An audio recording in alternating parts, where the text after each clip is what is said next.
Assalamualaikum warahmatullahi wabarakatuh. Bagaimana kabarnya anak-anakku sekalian? Mudah-mudahan senantiasa sehat dan selalu dalam lindungan Allah Subhanahu wa Ta'ala. Anak-anakku kelas 6 yang berbahagia, pada kesempatan kali ini Pak Guru ingin memberikan penjelasan melalui video ini tentang muatan pembelajaran ilmu pengetahuan sosial. Namun sebelum pembelajaran ini dimulai, seperti biasa, mari kita sama-sama berdoa dengan membaca Bismillahirrahmanirrahim. Mudah-mudahan apa yang akan kita pelajari menjadi ilmu yang bermanfaat bagi kita semua. Amin amin ya rabbal alamin.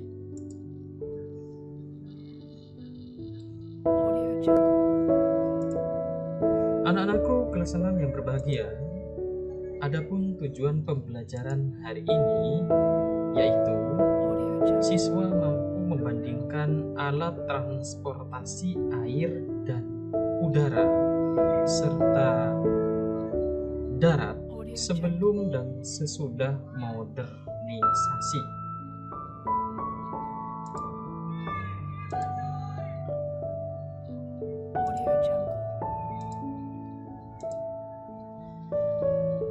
Sebelum kita melangkah pada pembelajaran sub pokok bahasan tentang transportasi secara modern dan zaman dulu, maka di situ kita feedback ke belakang dari materi yang Pak Guru berikan itu.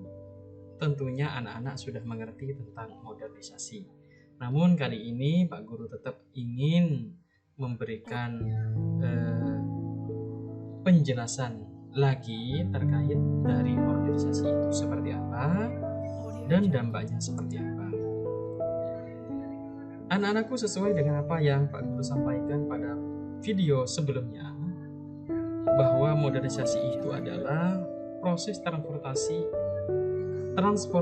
dari suatu perubahan ke arah yang lebih maju atau meningkat dari berbagai aspek kehidupan. Itu yang pertama. Kemudian yang kedua, modernisasi secara gamblangnya itu bisa diartikan sebagai perubahan dari zaman dulu ke zaman sekarang. Itu pengertian modernisasi sebagaimana video pembelajaran yang sebelumnya. Baik anak-anakku sekalian, transportasi. Apa itu transportasi? Transportasi adalah benda yang digunakan untuk berpindah dari suatu tempat ke tempat lainnya. Jenis-jenis transportasi yang pertama adalah transportasi darat. Anak-anak tentunya sudah tahu bahwa darat itu sebagaimana kita berada sekarang. Kemudian di situ yang kedua adalah transportasi laut atau biasa dikatakan transportasi air. Kemudian yang ketiga, yang terakhir adalah transportasi udara. Berarti di situ yang bisa mengudara.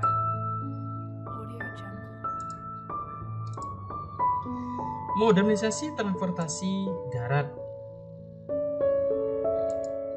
Transportasi zaman dulu, pada transportasi darat itu biasanya pada gambar yang pertama ini yang Pak Guru tampilkan itu, anak-anak tentunya sudah tahu itu adalah gambarnya transportasi darat yang bernama becak di situ. Kemudian di situ yang kedua, di sini ada delman. Di situ berikut penumpangnya. Kemudian di situ yang ketiga, di situ ada sepeda atau biasa dikatakan di sini adalah sepeda engkol. Kemudian yang ketiga, yang keempat itu adalah gerobak. Ini adalah transportasi pada zaman dahulu. Kemudian transportasi zaman sekarang atau di situ sudah modernisasi bersifat modern. Yang pertama itu ada kereta api listrik di situ. Kemudian yang kedua ada mobil. Yang ketiga ada truk kontainer di situ. Kemudian yang keempat ada sepeda motor.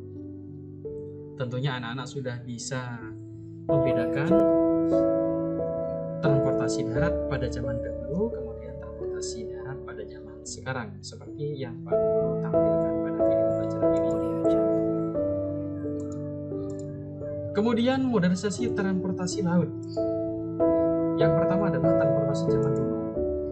Di laut itu di sini ada transportasi zaman dulu, baik itu di laut ataupun di situ di sungai. Ini adalah sampan, yang mana di situ sampan ini bisa bergerak itu dengan adanya dorongan atau di situ tenaga dari manusia. Kemudian yang kedua, di situ ada rakit.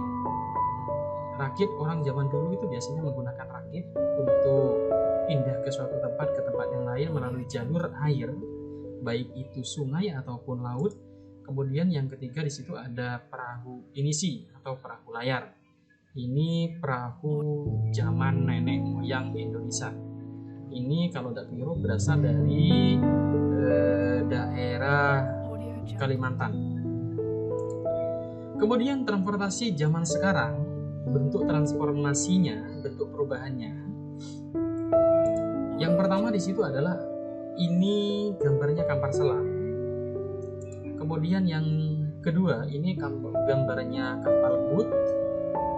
Kemudian di situ yang ketiga adalah kapal pesiar, dan masih banyak transportasi zaman sekarang di ranah laut yang belum Pak Guru sebutkan satu persatu. Namun dari contoh apa yang Pak Guru sebutkan sudah mewakili dari kesemuanya. Bagaimana anak-anakku sekalian, cukup bisa dipahami? Itu transportasi yang kedua, yaitu transportasi laut. Kemudian transportasi yang terakhir berikutnya adalah transportasi udara. Pada zaman dahulu, transportasi udara itu biasanya menggunakan balon udara di situ. Namun di situ kapasitas untuk penumpang orangnya itu tidak bisa lebih dari 5 orang. Biasanya di situ maksimal 5 orang. Itu balon udara. Itu pada zaman dahulu ketika di situ ingin berpindah dari satu tempat ke tempat yang lain. Kemudian modernisasinya, transportasinya zaman sekarang, yaitu transportasi udara. Yang pertama di situ adalah kapal terbang. Di sini pesawat, di sini ada gambar terbang ya, pesawat. Kemudian gambar yang kedua adalah ada pesawat jet di situ. Ini biasanya dipergunakan untuk tempur gitu ya, kekuatan militer. Kemudian yang ketiga di situ ada roket. Ini zaman sekarang. Bentuk modernisasi dari zaman dulu ke zaman sekarang yaitu transportasi udara.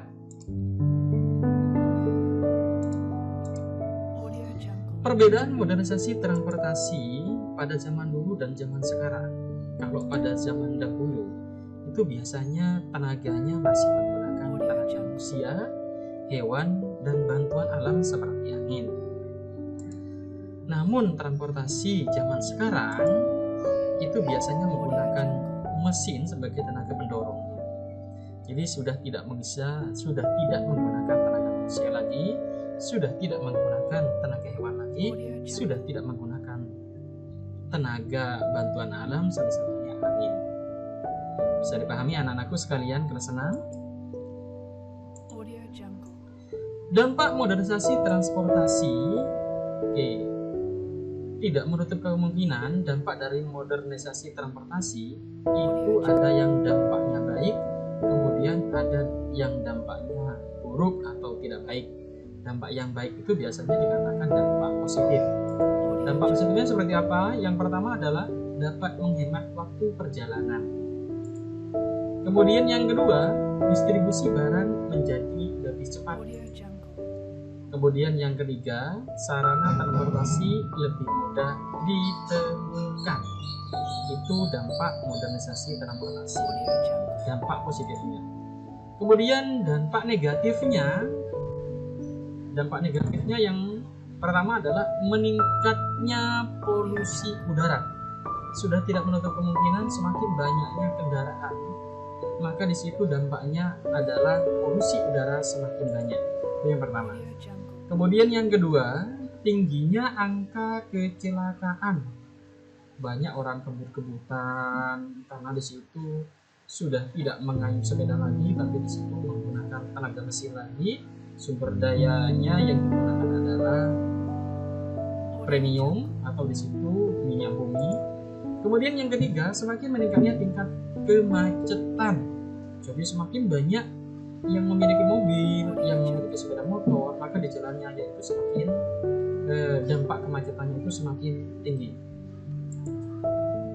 Kemudian yang keempat, dampak negatifnya adalah minyak bumi semakin berkurang. Kenapa minyak bumi semakin berkurang? Karena di situ yang memiliki mobil, yang memiliki sepeda motor itu semakin banyak, sehingga konsumsi penggunaan minyak bumi itu semakin meningkat juga. Akhirnya minyak bumi berkurang, lama-kelamaan akan habis. Karena minyak bumi itu adalah sumber daya alam yang tidak bisa diperbaharui. Bagaimana anak-anakku sekalian bisa dipahami apa yang Pak Guru sampaikan, apa yang Pak Guru jelaskan?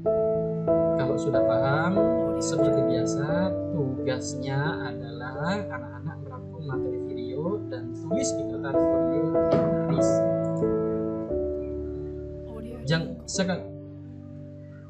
Sekali lagi, tugasnya hari ini adalah merangkum materi video dan tulis di kertas folio baris. Besok pada hari Jumat silakan bisa dikumpulkan. Anak-anakku, untuk video pembelajaran hari ini Guru cukupkan demikian. Mudah-mudahan yang sedikit ini bisa bermanfaat bagi kalian semua. Amin amin ya rabbal alamin. Akhir kata, wassalamualaikum warahmatullahi wabarakatuh.